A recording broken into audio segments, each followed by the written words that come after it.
This is a game-breaking FC25 glitch and lets you block any free kicks, corners, goal kicks, and can really, being honest, spoil a game.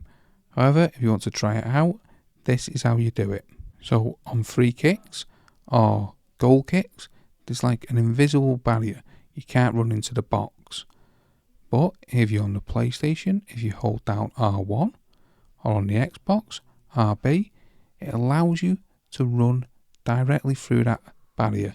However, you have to get your position correct, otherwise you will run away from the kick taker. If you perfect that position where you run, you'll easily block corners, free kicks, goal kicks, and even kickoffs. So it's a little bit of a bug that's currently in FC25, and I don't know how quickly they'll patch it, but at the moment many people are perfecting it and are winning many games due to it online. Are you going to use this game-breaking FC25 glitch? Let us know in the comment section below if you've used it and do you think it's annoying.